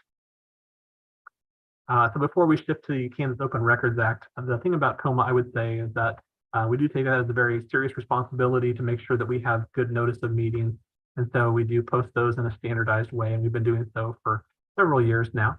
And so if you have any questions about when meetings are coming up, once those are set, you can always take a look at the board's website, or that Kansas Public Square is a good resource as well. And you're always welcome to reach out to me as well. If there are any issues, we're happy to work with anyone on those, but we haven't had an issue come up with any of our open meetings for as long as I've been with the board. So the thing to be mindful of as an advisory committee member is really what we talked about in terms of the meetings. So you're going to have questions. You're going to want to discuss items with other advisory committee members. It is okay to reach out, like I said, to one or two to go ahead and have discussions with them. There's nothing that says you can't contact members outside of a meeting. The issue is you can't have group discussions that are more appropriate to be held in an advisory committee meeting. And so whether that's in person, by phone, by email, by text, you just got to be mindful when it's a majority of members of the committee discussing the business of the committee in a manner where you're discussing things backwards and forwards.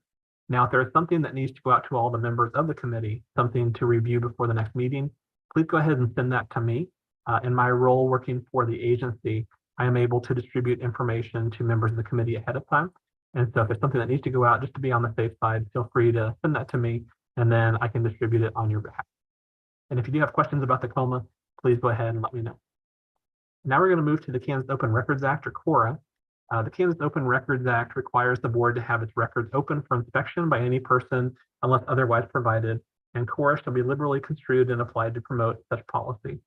A public agency includes the state or any political or taxing subdivision of the state, or any office, officer, agency, or instrumentality thereof, any of the other entity receiving, expending, or supported in whole or in part by public funds appropriated by the state or political taxing subdivision.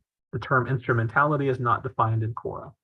Nevertheless, if created by a covered entity or the group has become an extension of a covered entity, it will most likely be covered. A public agency does not include private companies, even if they receive public funds in exchange for goods and services.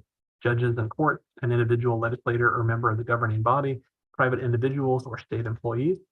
A public record includes any recorded information, regardless of form or characteristics, which is made, maintained, or kept by, or in the possession of any public agency, and written records, photographs, computer data, and email. A public record does not include records that are owned by a private person or entity and are not related to the functions, activities, programs, or operations funded by public funds, or records not in existence at the time of the request. The board is not required to create a record in order to fulfill a request. Under the KORA, the board must appoint a Freedom of Information Officer to assist with KORA requests.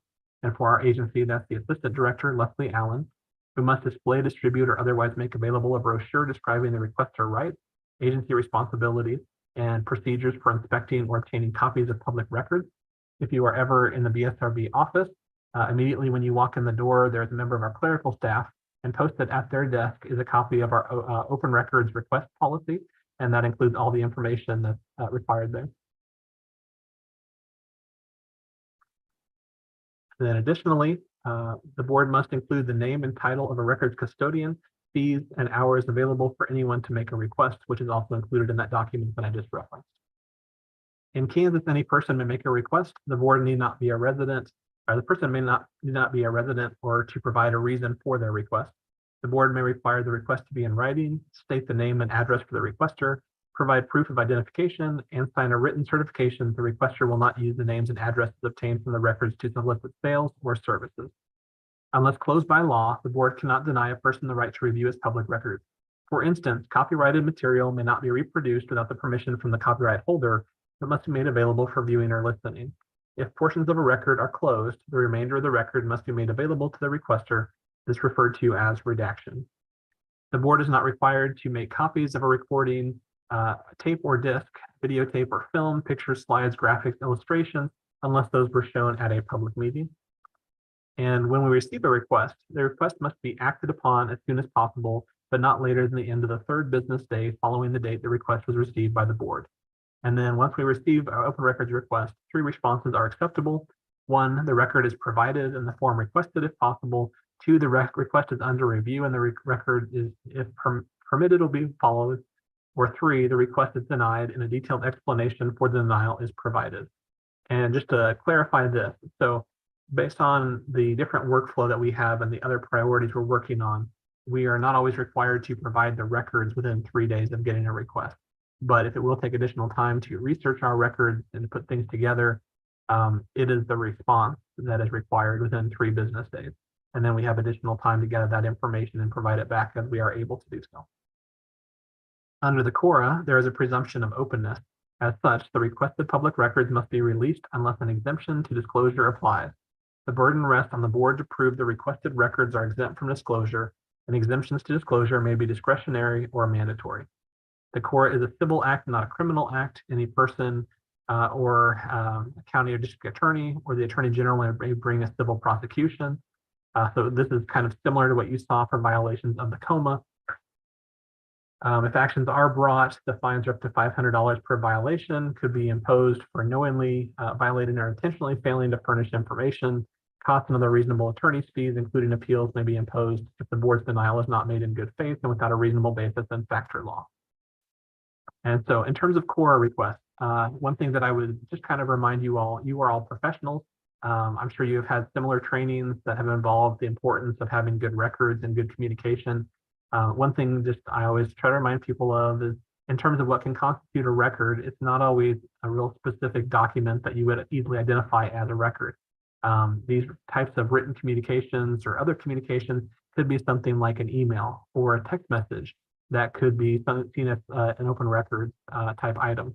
And so just be mindful in your communications to always stay professional and realize that anything that you have as a record could be something that might be made public at one point or another.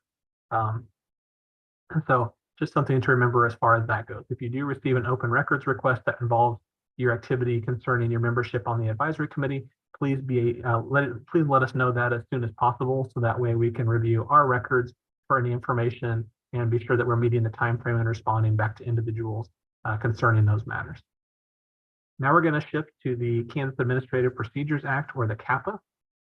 In terms of the CAPA, it creates only procedural rights and imposes only procedural duties. The CAPA does not provide substantive law.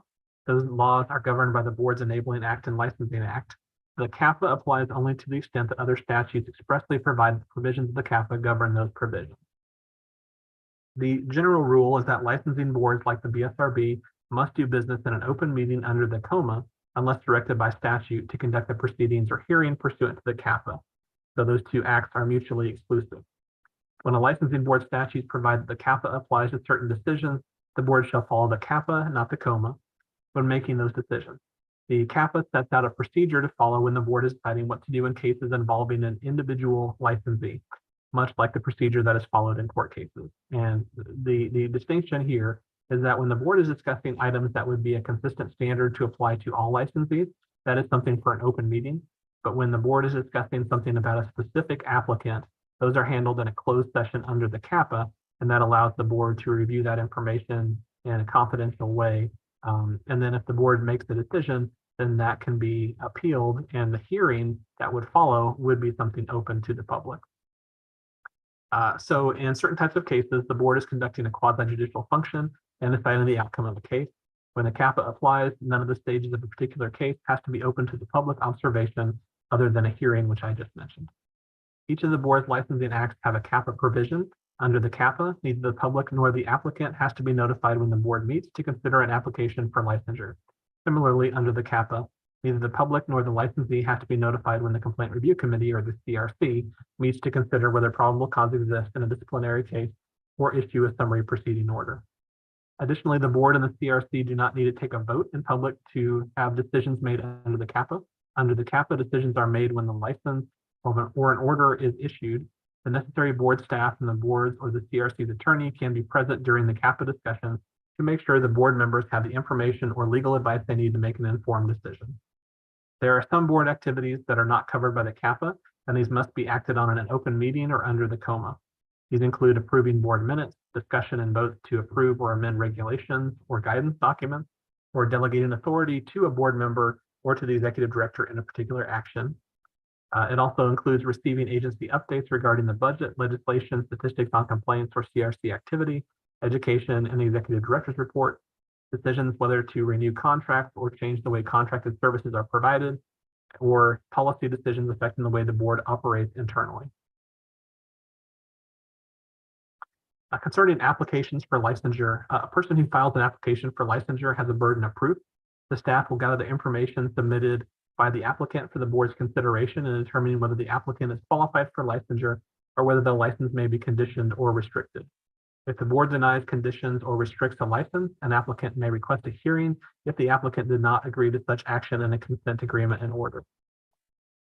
In terms of our investigation, the board has the burden of proof to show a licensee has violated a statute or regulation. All licensing boards can investigate complaints or allegations that a licensee has violated its statutes or regulations. The board's investigator generally gathers information and then presents that information to the CRC. The CRC reviews the information and determines whether there is probable cause or reasonable ground to believe that the licensee has violated specific statutes or regulations. Reasonable grounds means information that would lead a reasonable, prudent person to believe that a licensee violated one of the board's statutes or regulations. When making the determination, the CRC must first make sure the conduct the licensee is accused of actually violates one of the board's statutes or regulations. The fact that the licensee did something that made someone angry, violated a professional association ethical code, or did not follow an employer's policy does not necessarily mean the licensee violated a statute or regulation.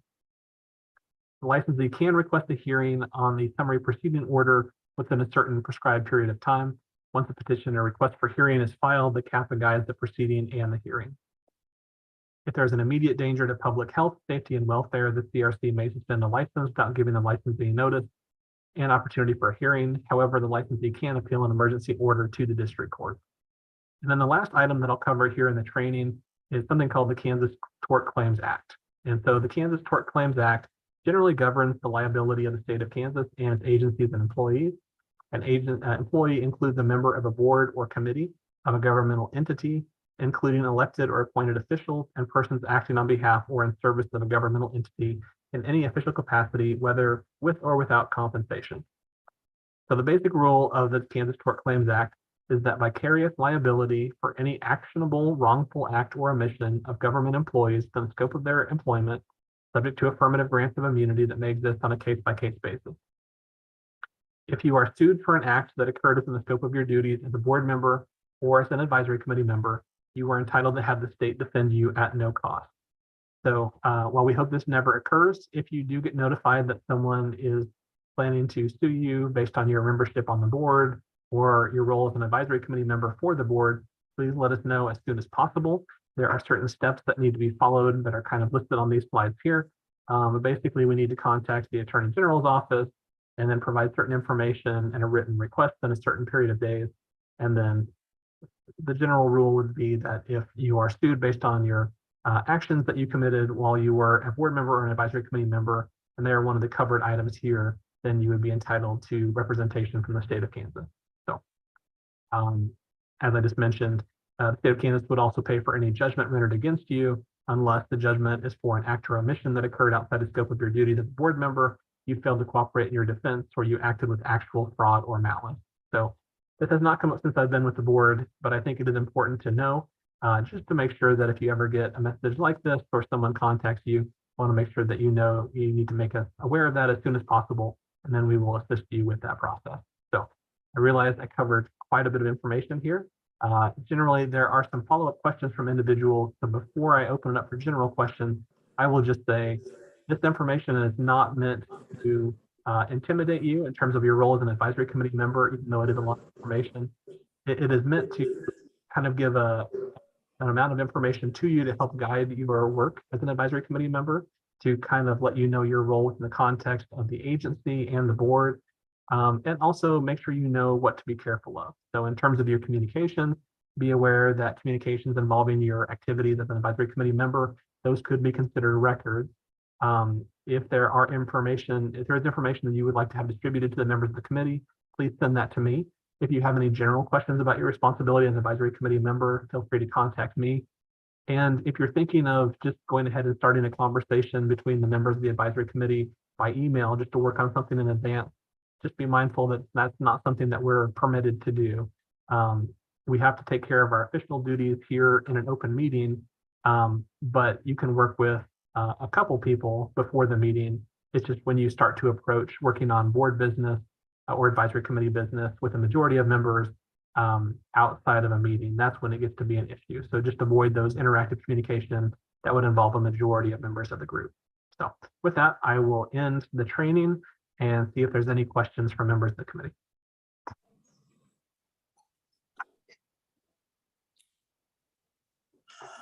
Thank you, Dave. I'll open it up to see if we have any questions or clarification needed. One thing I wanted, Dave, for you to visit briefly about is just advice to the members of the advisory committee if they're approached by someone because of an issue they're having with BSRB. That's a good question. So I mentioned, we are, the number of licensees is growing, and we have a lot of individuals who are in the process of trying to become licensed. So individuals may find out that you are connected to the BSRB and may have questions about, well, what would the board do in this situation? And so if there is something for the board's position, basically just keep in mind that you're not to represent your thoughts as those of the board or those of the advisory committee. Also, I would recommend reviewing that document that talks about the advisory committee policy and also the guidance document for public attendees, just to kind of be mindful of the role the advisory committee plays. Sometimes there are advisory committees that there can be a little bit of confusion. Some individuals think that these advisory committees are advocacy groups for the profession, and that's really not the role that these groups play. These groups are here to assist the work of the board, to consider items referred to it by the board, but to discuss items that might be helpful for the profession from a regulatory standpoint, and then to forward those to the board, because ultimately the authority of the advisory committee is to make recommendations back to the board. If there are individual applicant questions, let's say that somebody contacts you and says, I've applied for licensure and either I don't understand what's going on with the status of my application, or they have a question specific to an individual applicant. Feel free to reach out to me. We don't provide preferential treatment to anyone, but there are times that it is helpful for me to be able to look into something more.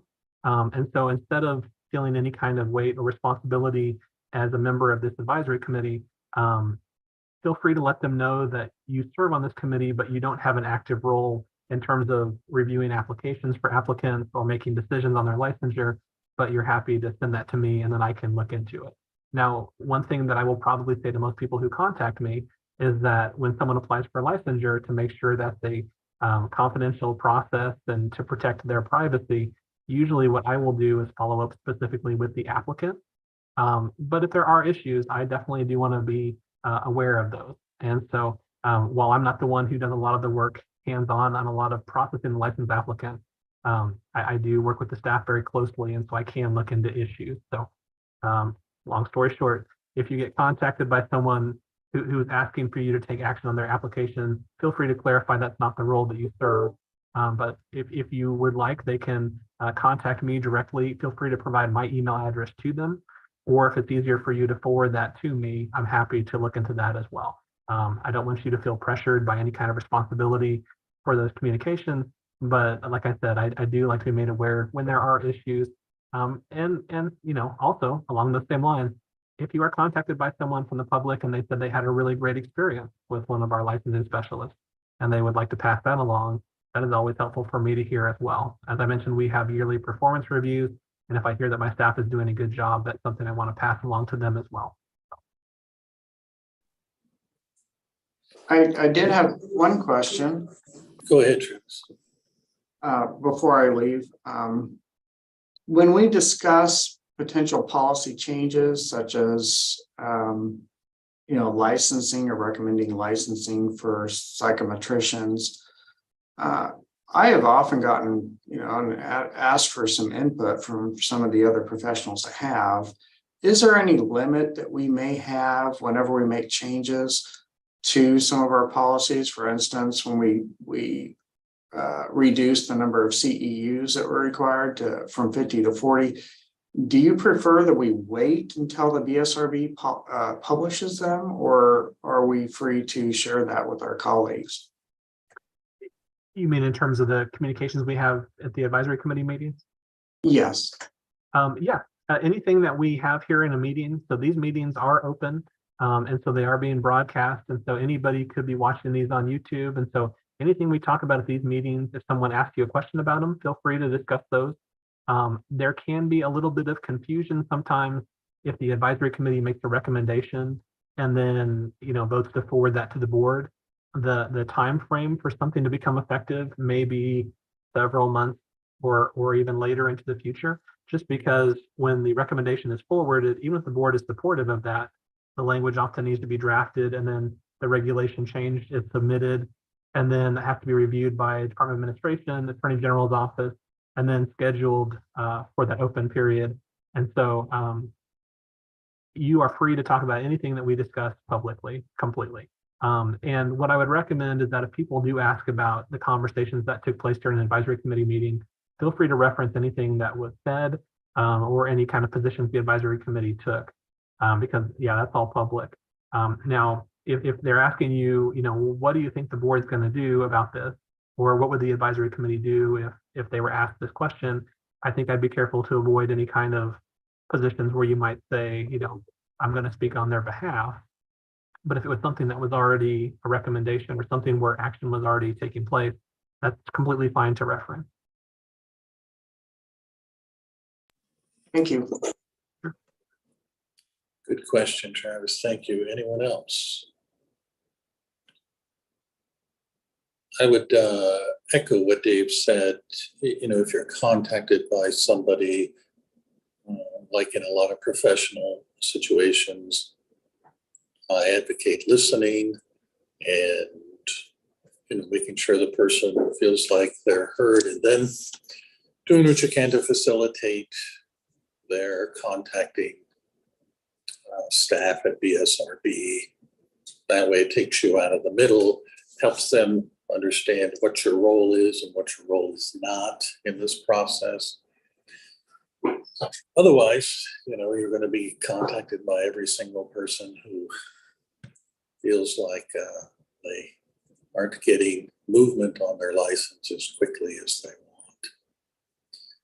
want. Also, to that point, so the vast majority of people who apply for licensure, the BSRB staff work those and turn those around very quickly. Dave, you want to speak a little bit to the process you're working on about being able to have data about that could be shared to the public? Yeah, so the legislature, in a bill that passed this session, created some new timeframes for applicants. And so one of the items that was new, put in the bill and now is in law, is that within the first 15 days that someone applies for licensure, we send a message to them to let them know that we received their application. And also if they have a complete application or if there are items that are still being reviewed or still missing. And so once they receive that letter, they are able to log in to a portal on the BSRB website, and there's a checklist where they can kind of see what items have been received, what items have been reviewed. And then the new information in that bill also indicated once we have a complete file, we are to have a decision within 30 days of having a complete file. And so we have been working with our licensing host, the Board of Healing Arts, and we created a new process to be able to track those different items. Now, there are different ways people apply for licensure. For example, through reciprocity. If somebody is licensed in another state, they have already met the requirements for licensure in that state. And so for those types of applicants, when they submit materials to us, potentially we might be able to receive everything we need to go ahead and review and make a decision on if they meet the requirements for licensure in Kansas. And if we are able to do that, the agency has authority to go ahead and approve them for licensure and issue that. Anyone who might be a denial would need to go before the board and have their case reviewed, so the board can review it to make that determination. So for any denials, that might take a little bit longer. Also, 2/3 of our applicants are for initial licensure. And for those individuals who are applying for initial licensure, many of them have not taken the licensing examination yet. And so our first decision in terms of licensure is, do we have enough information to be able to evaluate whether they should be approved to take the licensing examination? And so we're putting together a complete file. And then once we can make that determination, they would be eligible in many cases for a temporary license and then have a certain window of time to be able to take and hopefully pass the licensing examination. And so we are tracking those timeframes for all applicants now. But about a couple of years ago, we started tracking the information for those individuals who qualify for reciprocity under that change to law in 2021. But now we are tracking all of that for all of our applicants. And so we began to do that as of July 1st. And we are able to run reports to follow up with staff to see the cases and how things are going. But hopefully by the end of this fiscal year, we should be able to have good data to be able to provide a report on all license types. And as we mentioned, there's 7 professions, but within those, there's probably close to about 15 different types of levels of licensure when you split them all out, not to mention the temporary licenses, out-of-state permits, and all else. But I think by the end of this year, we should have some really good data to be able to look at timeframes for all licenses. Thank you, Dave. Any additional questions? Again, I think it's a really helpful presentation, even though I've heard it a couple times. I always seem to glean something out of it that seems new to me, or at least kind of connects to something that has happened recently. So I appreciate the fact that we do that training on an annual basis. I guess we're ready to move to old business, and it's a good segue to our first item, the continued discussion of recognizing APA accreditation from LP programs as satisfying accreditation standards for master's level psychology applicants. Yeah, and I think this discussion took place at the last meeting, and there was support, I believe, philosophically, for allowing those individuals who went to APA accredited programs for PhD, level programs, to be able to use that in support of their application for a master's level psychology license. I did talk with Leslie Allen, the assistant director, in terms of drafting up some example language to look at on this topic. I think she is working on that. It's not ready for review yet, but one question that she wanted me to ask back to you for the psychology profession, the licensed psychology profession, if someone has graduated from a APA accredited program, then that is sufficient in terms of their coursework. But for the master's level profession, since there is not right now a nationally recognized accrediting body for master's level psychology programs, there is specific coursework that is identified in the regulations. And so when someone applies, they have to have those specific courses. And so one question that Leslie asked me to ask to you for your feedback on is, in terms of the draft language, do you want language that would say it would be sufficient for someone to have attended an APA accredited program, or for them to have attended that program and for the coursework requirements to be met? That's really one of the topics she asked me to look at in terms of how that should be drafted. Little historical context for our new members.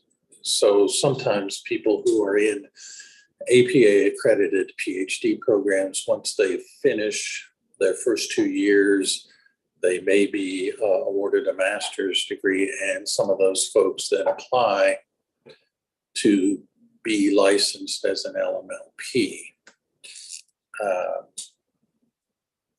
It was raised as an issue, if that's true, that they are in an APA accredited program and they've finished their master's. Should we accept that as being equivalent to what the regs currently lay out in terms of what a master's level student would have to do in order to be licensed in the state of Kansas? Is that a good summary, Dave? Yeah, that's a good way of framing it. And also, just for the context, with the 7 professions we regulate, one way that we're able to sort of fast track a lot of applicants is if they receive their education from a program that is accredited by a national accrediting body. That is a real nice way for us to verify those applicants that their education program meets certain requirements, and we're able to move them through quickly. For individuals who attended a program that is not accredited by a national accrediting body, we have to do a more in-depth review that often involves sending questionnaires to schools to collect information to see if their program meets the requirements in the regulation. And so sending that out, collecting that information, sometimes we even need to have an expert review that to make sure the coursework might meet the requirements, but that process can be lengthy. And so this profession doesn't have a national accrediting body, but one way we thought, or the advisory committee discussed, is potentially using the language on the APA accreditation as a kind of a national accrediting body for the master's level psychology program, that if someone attended those types of programs, it might be a way for us to fast track those types of applicants without having to go through the questionnaire process. So again, just for a little historical context, because a number of the other professions have these national accrediting bodies, if they come from another state, but they went to a university that is, let's say, KCREP for counseling accredited program, it makes the process of getting licensed here much easier.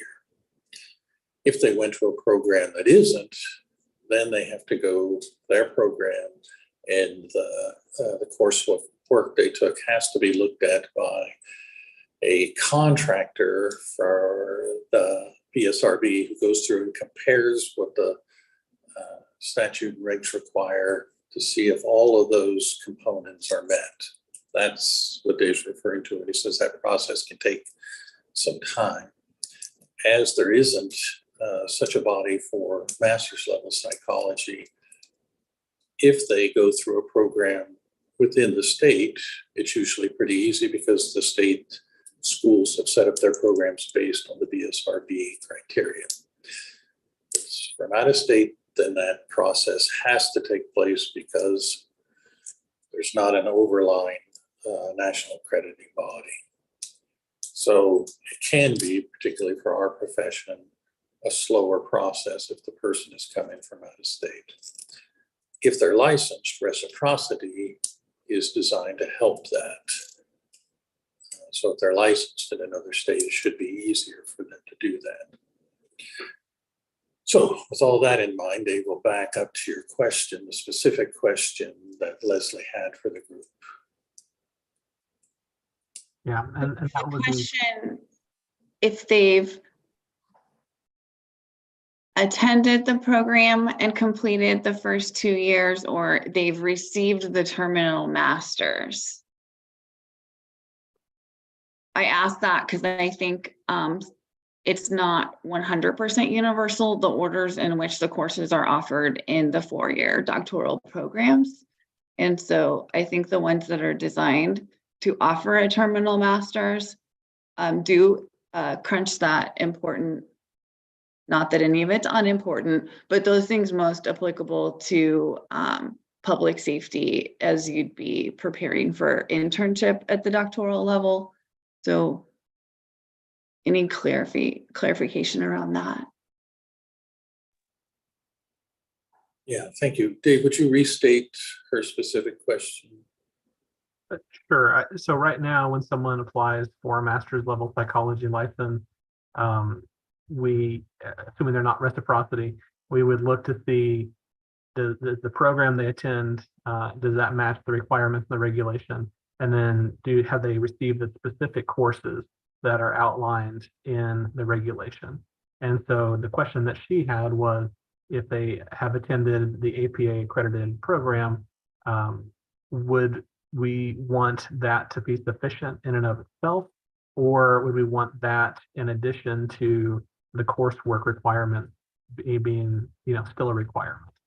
Because it seems like there is the program requirement and then there is the coursework requirement, and attending the APA accredited program, that could be sufficient to satisfy the program requirement only, or it could be sufficient to satisfy the program requirements and the coursework requirements. I guess that's the real question.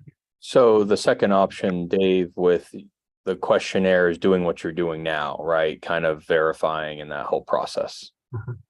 Okay. Yeah, because I think the way the questionnaires are divided, you have program relevant questions, and then there is coursework information that is collected, and the coursework is used to match up to what we've specifically listed in those regulations too. And Lauren, are you proposing a additional requirement that the master's degree, a terminal master's degree, or at least a master's degree be part of that as well?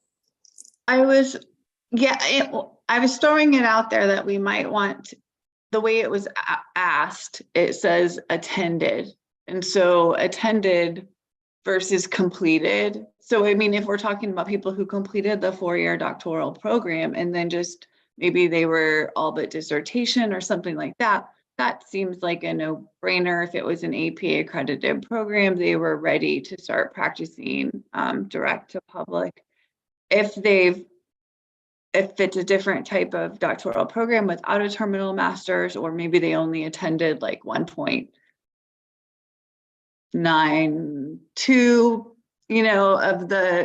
of the course years, how do we know that in that particular program, let's say like at Phoenix, how would we know necessarily from one program to another, like what years the classes that are essential for our practice?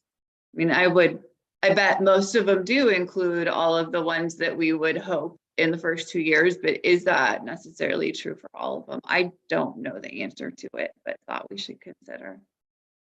In your experience, Lauren, with terminal masters, PhD programs, ones that receive a terminal master's, I think you work with a lot of people with PhDs. Do you think that terminal master's degree is pretty equivalent? What I've seen is when people are dropping out of a doctoral program, if they've completed enough, if it's a good program and they've completed enough of it to earn the master's, that is substantive, and that they're blessing this person has a degree from their institution. And that's a little different than not completing a degree. And it demonstrates that you've completed the whole coursework, not just the complete coursework. The AB and programs that don't offer that, you can never tell if the person just couldn't finish the dissertation and they completed the 4 years of coursework, which I would say if that's APA accredited, then they're probably, you know, appropriate for MLP licensure. But there's a lot of just, I've seen so many examples of people licensing at the LMLP level after portions or most of their doctoral training. And I'd say I have not seen consistent skill sets in that. And consistent strength in diagnostics and testing, but that could be particular to the region of programs. I'm not an expert in doctoral level programming. I just have seen what's happened to a lot of doctoral level folks that aren't able to license at the LP level. And I guess one other question would be, if they're not able to license at the LP level, wouldn't we want to know if the reason for that was something that would also bar them from licensure at the LMLP level? Yeah, and I think those are kind of two different issues. We get a number of people who apply because they've gone through programs that aren't APA accredited and they can't get licensed at the LP level. That's one group. This one speaks specifically to those people who are in APA accredited programs. And so it sounds to me, and check me if I'm not correct on this, that in terms of Leslie's question, it is the more kind of restricted version of that they've completed it and the courses that would have been required if they were in a terminal master's were completed in those first 2 years. So it has to match as well. The additional question seems to be that Lawrence raised is, have they earned a master's degree, or have they just completed the first 2 years